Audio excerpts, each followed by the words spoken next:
অন্য একটা লড়াইয়ের ইতিহাস আছে। কিছু জিনিস ক্যামেরায় না দেখতে পাওয়া ভালো। সানসেটের সময় যদি এই জায়গাটায় আসতে পারো খুব ভালো লাগবে।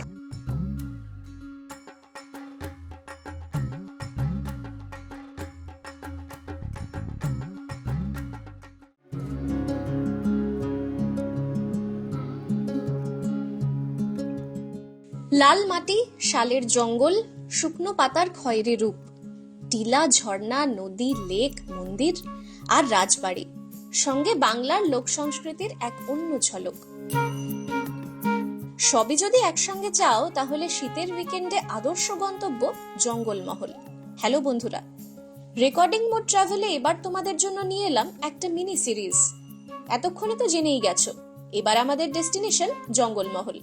আজ প্রথম পর্বে তোমাদের দেখাবো আমাদের উইকেন্ড লং ড্রাইভের জার্নি। চিল্কিগড় রাজবাড়ি আর কনক দুর্গা মন্দির, সঙ্গে থাকবে সুন্দরী ডুলুং নদীর ঝলক। তোমরাও যদি হাতের কাছে কোনো উইকেন্ডে বেড়ানোর প্ল্যান করো তাহলে জঙ্গলমহল সিরিজের এই পর্বটা কিন্তু স্কিপ না করে শেষ পর্যন্ত দেখো।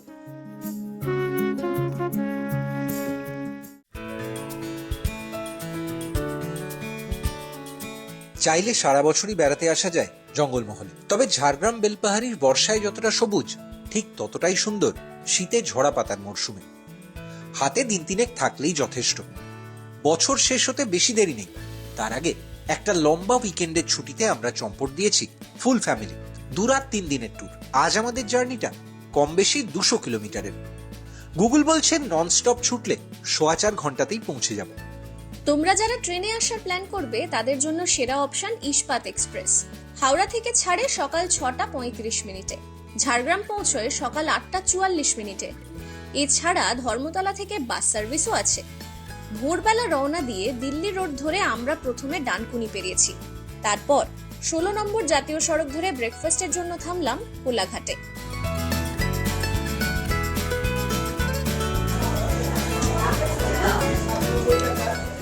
অদ্ভুত রকম টোস্ট।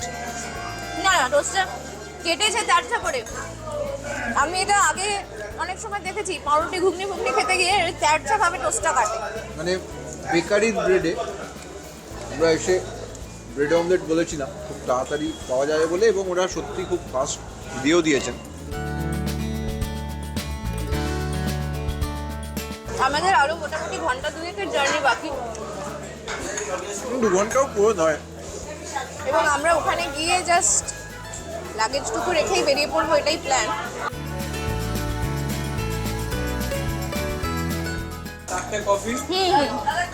কফি এসে গেছে।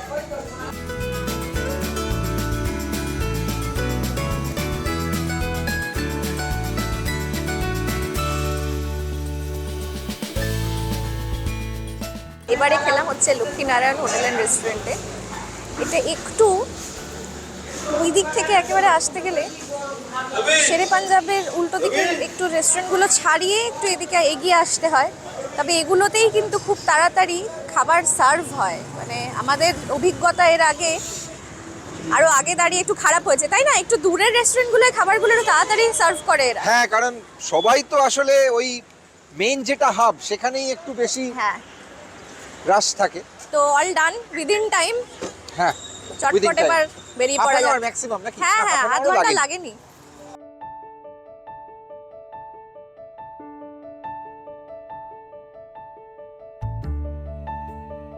কোলাঘাট থেকে খড়গপুর বেরোতেই পাল্টে গেল সিনারি। শুরু হলো আসল জঙ্গলমহল।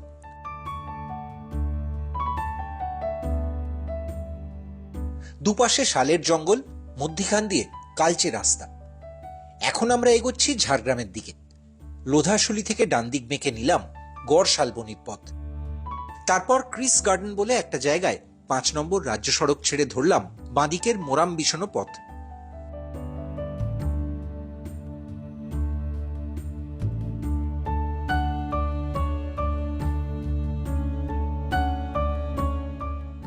আমাদের হোমস্টে ঝাড়গ্রাম শহরের ঠিক বাইরেই।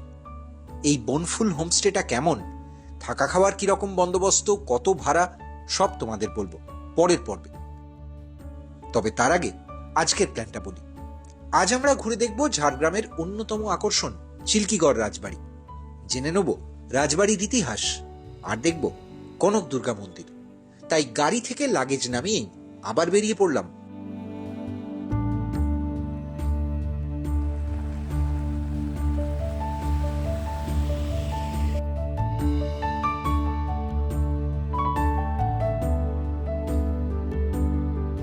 এই গোটা অঞ্চলটাই হচ্ছে জঙ্গল এবং পুরো জঙ্গল দিয়ে ঘেরা। অ্যাকচুয়াল জঙ্গলের মধ্যেই আমাদের হোমস্টেটা, এলিফ্যান্ট করিডোর। আর তার মাঝখান দিয়েই চলে গেছে রাজ্য সড়ক 5 নম্বর। সেখান থেকে আমরা এখন এই রাস্তাটাই আমাদের নিয়ে যাবে ঝাড়গ্রাম মেন সিটির দিকে। তবে আমরা আপাতত ঝাড়গ্রামে ঢুকবো না, আমরা তার আগেই ঝাড়গ্রাম জামবনি রোড ধরে সোজা চলে যাব হচ্ছে চিল্কিগড়ের দিকে। মোটামুটি 20 কিলোমিটারের কাছাকাছি। আর যা রাস্তার কন্ডিশন অসাধারণ, মাঝে মাঝেই থেমে মনে হচ্ছে ছবি তুলি, কিন্তু হাফ অ্যান আওয়ার লাগবে তাতেও। তো দেখা যাক, ছবি যা তোলার সেটা পরে হবে, আপাতত আগে চিল্কিগড়ের দিকে যাওয়া যাক।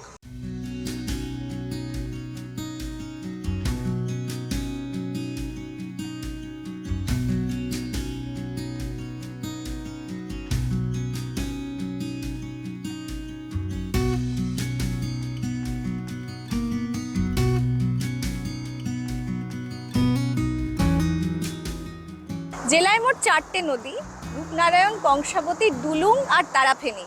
তার মধ্যে ঝাড়গ্রাম থেকে চিল্কিগড় বা চিল্কিগড় রাজবাড়ির দিকে যদি যাও তাহলে এই ডুলুং নদী পেরিয়েই কিন্তু তোমাদের যেতে হবে। নদীতে এখনই যা জল দেখলাম তাতে বোঝাই যাচ্ছে যে বর্ষায় তো আরও বেশি জল থাকে। স্থানীয় মানুষজন দেখলাম জল তুলে নিয়ে যাচ্ছেন বা স্নান করছেন, কাপড় কাচা, মানে তাদের প্রাত্যহিক জীবনে ডুলুং নদীর যে বেশ খানিকটা গুরুত্ব আছে সেটা এই অল্প সময়ে বুঝলাম। তোমাদের বলবো তোমরা কিন্তু সানসেটের সময় যদি এই জায়গাটায় আসতে পারো খুব ভালো লাগবে। তবে আমরা এসেছি শীতের দুপুরে, সেই ফিলটাও কিন্তু মন্দ নয়।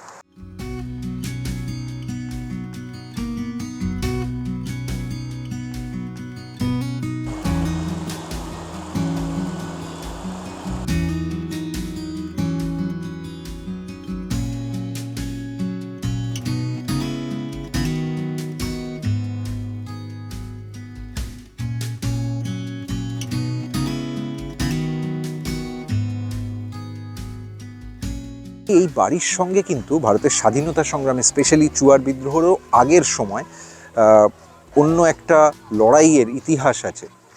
গোপীনাথ সিংহ তিনি যখন এই বাড়ি তৈরি করেছিলেন, তারপর থেকে এই বাড়ি একটা সময়, এই গোটা রাজবংশই ইনফ্যাক্ট যখন ব্রিটিশদের বিরুদ্ধে স্বাধীনতা সংগ্রামে প্রচুর তৎপরতা এই গোটা অঞ্চল জুড়ে, তখন কিন্তু তার বলা যেতে পারে নেতৃত্ব দেওয়া হতো এই বাড়ি থেকে।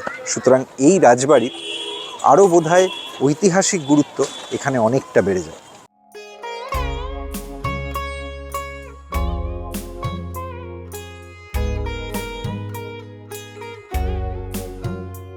বাংলার রাজবাড়ির প্রতি তোমাদের কি বিশেষ আকর্ষণ বা আগ্রহ আছে? তাহলে কিন্তু আজ যেরকম আমরা ঝাড়গ্রাম ঘুরছি, এখন আছি চিল্কিগড় রাজবাড়িতে, ঠিক তেমনই বেশ বছরখানেক হলো আমরা গেছিলাম কোচবিহারে। কোচবিহার রাজবাড়িতে শ্যুট করতে দেয় না, তবে আমি আর প্রদীপ তো লুকিয়ে লুকিয়ে কিন্তু বেশ একটা বড় ব্লগ বানিয়েছিলাম তোমাদের জন্য। যদি ওই ব্লগটা না দেখে থাকো তাহলে লিঙ্ক ওপরে আই বাটনে থাকলো। তবে আমি বলবো এই ব্লগটা শেষ করে নিচে ডেসক্রিপশন থেকে লিঙ্কটা দিয়ে ভিডিওটা দেখে নাও।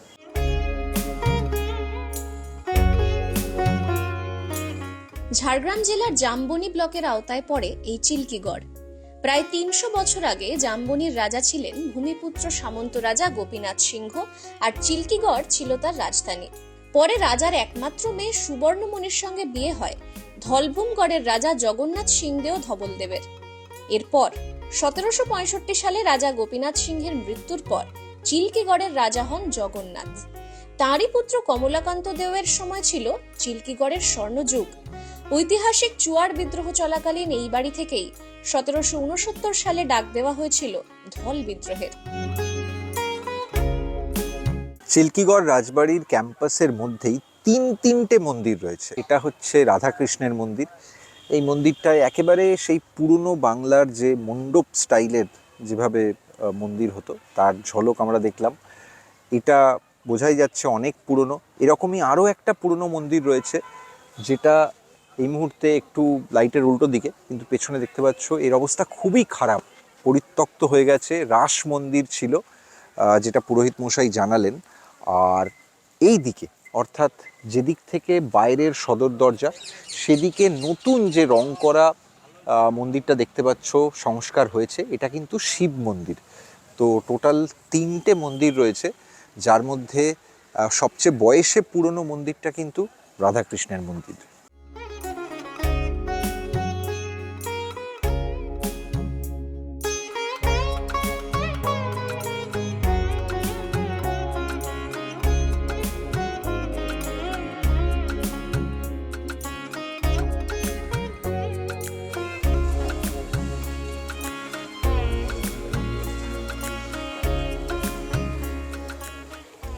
ভগ্নপ্রায় অবস্থা, আর এই হচ্ছে পরিস্থিতি।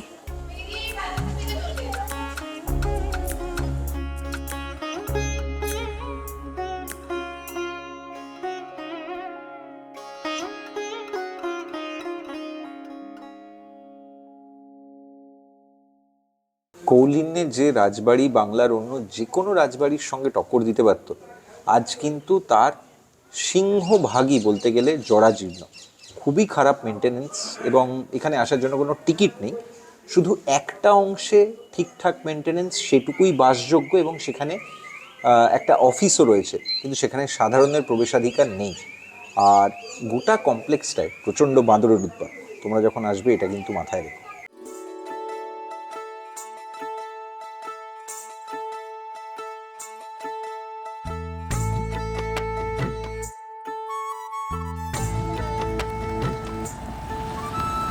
চিল্কিগড় রাজবাড়ি থেকে 1.5 কিলোমিটারের মধ্যেই কনক দুর্গা মন্দির, পথেই পড়ে দুলুং নদী আর এই ব্রিজ।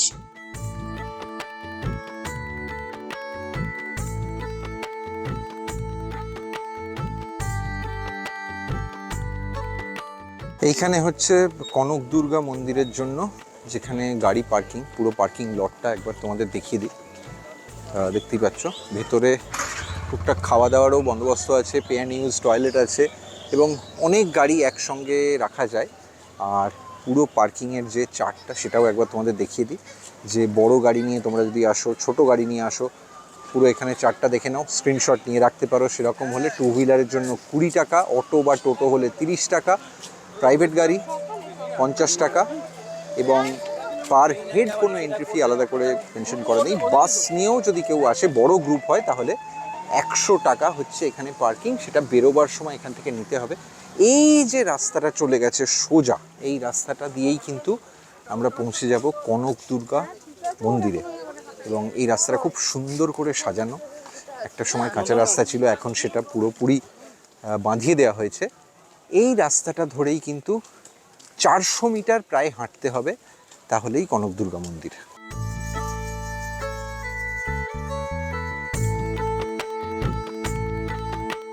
পুরো ঝাড়গ্রামে যেটা খুব ভালো লাগছে সেটা হচ্ছে গাছপালার আধিক্য। মানে আমি একটাই কথা বারবার বলছিলাম যে জঙ্গলমহলের যে কোনো জায়গায় বর্ষাকালে গেলে একটা দারুণ সবুজ দেখতে পাওয়া যায়। হ্যাঁ, এবং আমরা এখন যখন এসছি, এটা কিন্তু বলতে গেলে প্রায় শীতকাল, তাতেও বেশ ভালো লাগছে, গাছপালা প্রচুর। আর এই কনক দুর্গা মন্দিরে যাওয়ার যে পথটা 400 মিটার মতো, সেই পথ জুড়ে কিন্তু প্রচুর গাছ কিউরেট করা হয়েছে। মানে অনেকটা ওই বিভিন্ন বটানিক্যাল পার্ক বা এই জায়গাগুলো যেভাবে দেওয়া থাকে, গাছের গায়ে গায়ে একদম বোর্ড দিয়ে নাম ওভাবে দেওয়া আছে, সায়েন্টিফিক নামগুলো দেওয়া আছে। এবং এগুলো কিন্তু অনেকই ভেষজ গাছ, মানে এর মেডিসিন ভ্যালু আছে একটা। ও তাই? হ্যাঁ, সেটা আমি দেখছিলাম, ওখানে একটা বোর্ড আমার চোখে পড়েছে, এবং গন্ধটাতেও বোঝা যায়। গন্ধটা বোঝা যায়। যাচ্ছিলাম যে অনেকদিন পরে গন্ধটা পেলাম।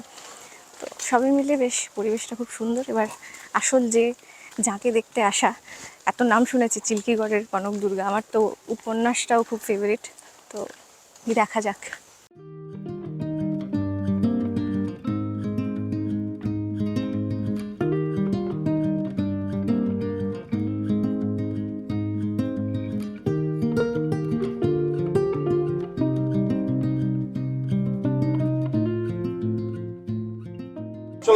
ভেতরে ছবি তোলার কোনো ভেতরে ছবি তোলা সব জায়গাতেই যায় না, এখানেও যাবে না, কিন্তু নিজেরা সচক্ষে দর্শন করে আসি। আর কিছু জিনিস ক্যামেরায় না দেখতে পাওয়া ভালো, কিছু একটা তো থাকবে যার টানে তোমরা আসবে এখানে। এক রাতের স্বপ্নাদেশ, বা বলা ভালো একই রাতে একই স্বপ্ন দেখলেন একজন নয়, দুজন নয়, তিনজন। একজন রাজা, অন্যজন ব্রাহ্মণ, আর একজন স্থপতি। পরদিন তিনজনে একই স্বপ্নের বিবরণও দিলেন, আর তারপরই ঠিক হলো সেই স্বপ্নকে বাস্তবায়িত করা হবে। কিন্তু কিভাবে? রাজা যোগাবেন অর্থ, স্থপতি করবেন মন্দির, আর সেই মন্দিরে পুজো করবেন পুরোহিত, আর মায়ের মূর্তিও হবে একদম স্বপ্নাদেশ মেনে। আশ্চর্য এমনই গাথা জড়িয়ে আছে চিল্কিগড়ের কনক দুর্গা মন্দিরের সঙ্গে। মহারাজা গোপীনাথ সিংহ, মানে যিনি চিল্কিগড়ের রাজবাড়ি তৈরি করেছেন, তাঁরই কিন্তু তৈরি এই কনক দুর্গা মন্দির। এর নাম কনক দুর্গা কেন হলো জানো তো? সেই গল্পটা বলবো, কিন্তু তার আগে তোমাদের দেখিয়ে দিই যে প্রথমে যে মন্দিরটা তিনি তৈরি করেছিলেন সেই মন্দিরটা। এই মন্দিরটাকে এখন তোমরা এই যে সাদা রং করা দেখছো, একেবারে ঝকঝক করছে, এই অবস্থায় কিন্তু মন্দিরটা ছিল না। এটাই হচ্ছে আসল মন্দির। সেই মন্দিরে কিন্তু একটা সময় বাজ পড়ে মন্দিরের ব্যাপক ক্ষতি হয়েছিল, এবং তারপর থেকে এই মন্দিরে পুজো বন্ধ হয়ে যায়, এবং স্থানীয় মানুষদের কাছে কিন্তু অত্যন্ত জাগ্রত এই মন্দির। এবং তারপর এই নতুন যে স্ট্রাকচার সেটা তৈরি হয়, এখানেই এখন পুজো নিয়মিত হয়। এবং তার পাশাপাশি এখানে আরও বেশি মাহাত্ম্য, যেহেতু দুর্গা মন্দির, সেই জন্য স্পেশালি যখন দুর্গা পুজোর সময়, বিজয়া দশমী, সেই সময় কিন্তু প্রচণ্ড জাঁকজমক করে এখানে পুজো হয়। সারা বছর অন্নভোগের ব্যবস্থা আছে।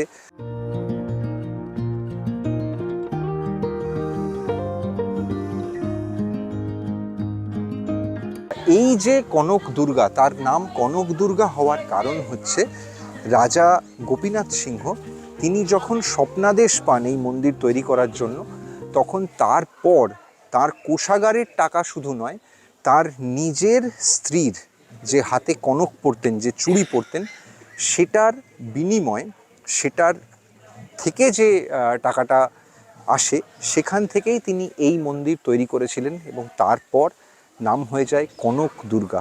এখানে কিন্তু দুর্গার 10 হাত নয়, অশ্বারোহিণী মা, অর্থাৎ 4 হাত ঘোড়ার ওপর বসা, সেই মুদ্রায় ছোট্ট সোনার মূর্তি, সেভাবেই মা পূজিত হন। এবং বহু মানুষ দূর দূরান্ত থেকে এই মন্দিরের টানে এখানে কিন্তু নিয়মিত ছুটে আসে।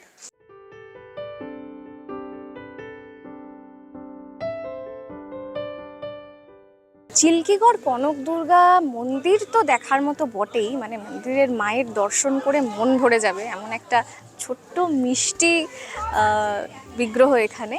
আর সকাল 10টা থেকে 2টো, আর বিকেলবেলা 4টে থেকে 7টা পর্যন্ত খোলা থাকে মন্দির। মন্দিরে মায়ের দর্শন ছাড়াও এই পুরো মন্দির চত্বরেও কিন্তু অনেক কিছু আছে দেখার মতো। এই দিকটা যদি দেখো, পুরোটা একটা চিলড্রেন্স পার্ক আছে, এর পাশে এখানে হচ্ছে মন্দির, মন্দিরের পাশেই একটা থাকার জায়গা আছে, সেই পুরো ব্যবস্থাটাই সরকারি। আর আমরা এর আগে রাস্তায় ডুলুং নদী দেখলাম, তোমরা যদি এখানে এসে আরেকটু মানে হাঁটি পাপা করতে চাও, আরেকটু সময় থাকে হাতে, তাহলে ঠিক এই যে পুরনো মন্দির, যেটা নতুন করে এখন সংস্কার হয়েছে, তার পাশ দিয়ে যে রাস্তাটা চলে গেছে, এদিকে অনেকে যাচ্ছেনও হেঁটে, সেই রাস্তা দিয়ে কিন্তু হেঁটে পৌঁছে যাবে ডুলুং নদীর ধারে। রাস্তাটা কাঁচা রাস্তা, একটু উঁচু নিচু, বয়স্করা থাকলে সেই দিকে না যাওয়াই ভালো। আর এবার মানে 2টো বেজে গেছে, যথেষ্ট খিদে পেয়েছে, কারণ সেই ভোরবেলা আমরা উঠেছি, সকালে বাড়ি থেকে বেরিয়েছি, পুরোটাই তোমরা দেখেছো। আরেকটা বিষয়, যদি পুজো দিতে চাও তাহলে কিন্তু এই যে পার্ক দেখালাম, পার্কের পাশেই এখানে পুজোর সামগ্রী কেনাকাটার ব্যবস্থাও আছে। এখন কয়েকটা দোকান একটু বন্ধ হয়ে গেছে, যেহেতু এখন ওদেরও লাঞ্চ টাইম। তো এছাড়া তোমরা সকালবেলা এসে এখান থেকেই জিনিসপত্র কিনে কিন্তু পুজো দিতে পারো। আর কথা বলতে পারছি না, বাইরেই একটা জায়গা দেখে এসেছি, আমাদের হোটেল থেকেও ওটাই সাজেস্ট করেছিলেন, দেখলাম অনেকে খাচ্ছেন, গিয়ে দেখি কি খাবার পাওয়া যায়।